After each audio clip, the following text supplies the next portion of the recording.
Earthquakes, landslides, typhoons, tsunamis. We call them natural disasters.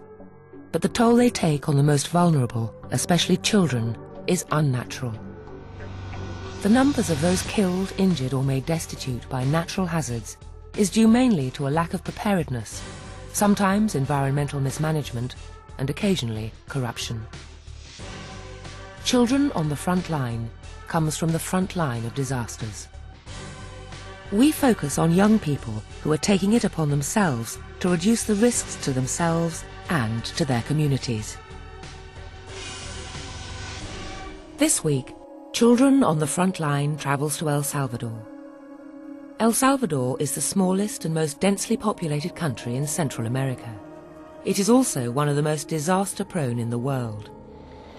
The hazards its people face are magnified by chronic environmental mismanagement. Flooding during hurricane season is exacerbated by rampant deforestation. Natural hazards exact a heavy toll on the 71% of the population who, according to the Red Cross, live in extreme poverty.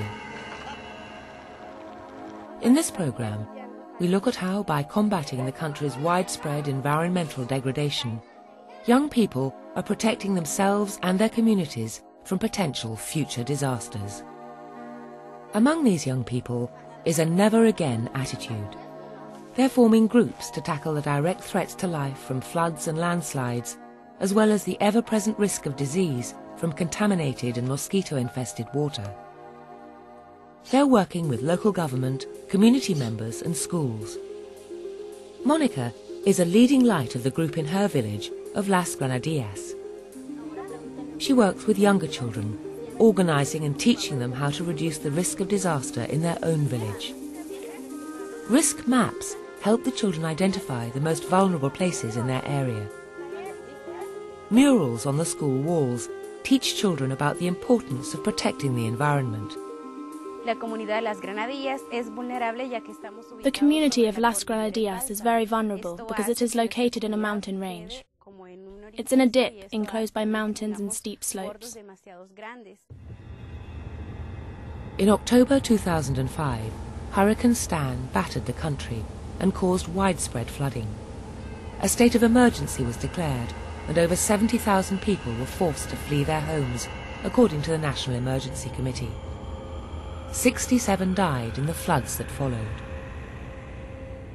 One of the areas worst affected was the village of El Rosario. Monica came to find out what it was like to be in the eye of the storm, and now young people here are trying to ensure disaster doesn't strike again. Let's just say it was a very difficult time and very sad. Because the storm was so powerful, it destroyed the land and the hillsides, because it's very mountainous where we live.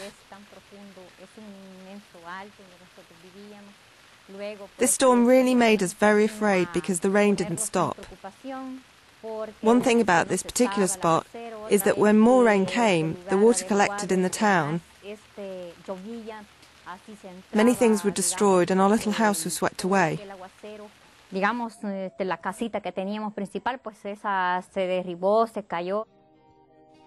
A reconstruction and rehabilitation program has provided new housing for the survivors, and now Arista has a new house, which she helped to build herself, this time from concrete. We've been living here maybe 2 months. I feel happy in this place. It's less risky. The house is very well built. It cost me personally as I worked on it myself. I learned how to mix cement and I helped with the work building the foundations. I feel very safe, protected under this roof.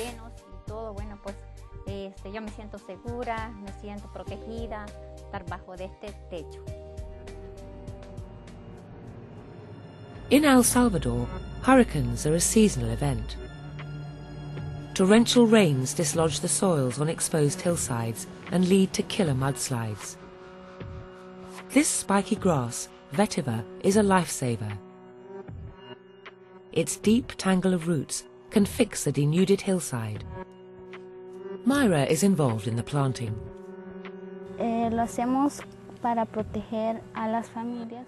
We do it to protect the families here. It comes from very deep in our hearts.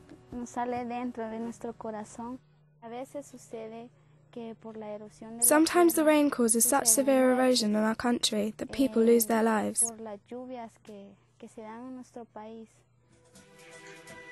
Vetiver grass is native to India.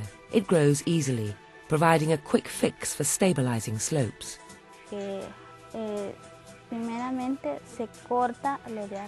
First we trim the top part and we leave the roots with just a little bit of grass at the top.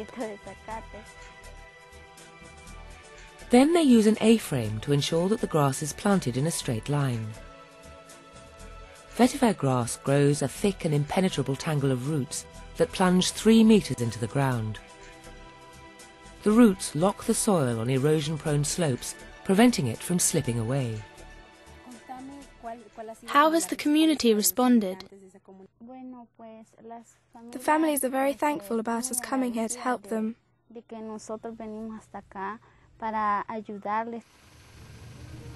The effect of heavy rain on bare slopes in El Salvador is compounded by the recurring earthquakes of the Pacific Rim, which can turn a flood into a moving wall of earth. One of the worst earthquakes occurred on January the 13th, 2001. It measured 7.9 on the Richter scale. Exactly a month later, the country was hit by another earthquake, measuring 6.6. More than 1,000 people died, and almost 300,000 homes were destroyed or badly damaged. The Red Cross estimates that over 1 million people were displaced or in need. In some cases, entire communities disappeared from the map. Both floods and the killer landslides responsible for much of this destruction are much less likely on wooded slopes. Only 5% of El Salvador's original forest remains. 2/3 of the clearance took place over the last 40 years. The forest cover has been cleared to make way for farmland and settlements for an increasing population. Extra pressure comes from the need for household energy. Villagers here still rely on firewood for cooking. In the district of Canton El Cedro, there's a groundswell movement amongst the older children to take it upon themselves to reforest the hillsides. Roberto Carrillo is part of a youth committee that doesn't just do the hands-on work of planting trees, but also raises awareness among the population of the importance of safeguarding the environment. Roberto, tell me about the work that you are doing. What we do is go to work on Saturdays, filling the bags with earth and planting seeds. And when they've grown into saplings, we go to plant them. We take them to the greenhouse. If it's a long way, then we take them in wheelbarrows. They've even learned how to make their own compost. Well, we leave it for a month, and we know when it's ready by sticking a machete blade in. And if it comes out wet, we have to turn it. But if it comes out hot, we have to open it up.